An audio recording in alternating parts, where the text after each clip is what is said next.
children from their parents at the border, at least 4,000 kids. You've since reversed your zero tolerance policy, but the United States can't locate the parents of more than 500 children. So how will these families ever be reunited?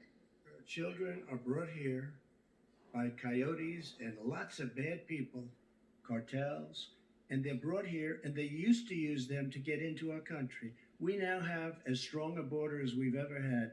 We're over 400 miles of brand new wall. You see the numbers, and we let people in, but they have to come in legally, and they come in through. But how will you reunite these kids with their families, Let me just tell you, Mr. they President? built cages. You know, they used to say, I built the cages, and then they had a picture in a certain newspaper, and it was a picture of these horrible cages, and they said, look at these cages. President Trump built them, and then it was determined they were built in 2014. That was him. Do you have a plan to reunite the kids? Yes, we're working on it we're trying very hard. But a lot of these kids come out without the parents. They come over through cartels and through coyotes and through gangs. Vice President Biden, let me bring you into this conversation.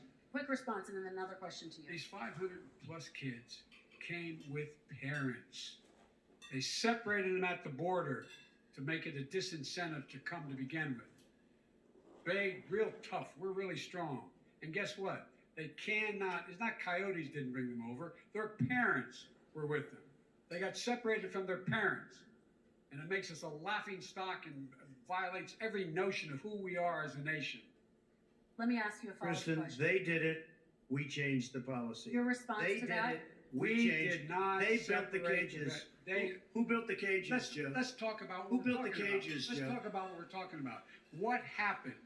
Parents were ripped, their kids were ripped from their arms and separated. And now they cannot find over 500 sets of those parents, and those kids are alone. Nowhere to go. Nowhere to go. It's criminal. It's criminal. Let me ask Kristen, you I will about say this. immigration. They 10 went down. seconds We and brought then I need to ask reporters, you. everything. They are so well taken care of. They're in facilities that were so clean. But some of and them have gotten haven't been such reunited But with just their ask families. one question. Who built the cages? I'd love you to ask of that. Who built the cages? Let me ask about your immigration policy, Mr. Vice President. The Obama administration did fail to deliver immigration reform, which had been a key promise during the administration. It also presided over record deportations as well as family detentions at the border before changing course. So why should voters trust you with an immigration overhaul now? Because we made a mistake. It took too long to get it right. It took too long to get it right. I'll be president of the United States, not vice president of the United States. And the fact is, I've made it very clear. Within 100 days, I'm going to send to the United States Congress a pathway to citizenship for over 11 million undocumented people. And all of those so-called dreamers, those DACA kids, they're going to be immediately certified again to be able to stay in this country and put on a path to citizenship. The idea that they are being sent home by this guy and they want to do that is they're going to a country they've never seen before. I can imagine your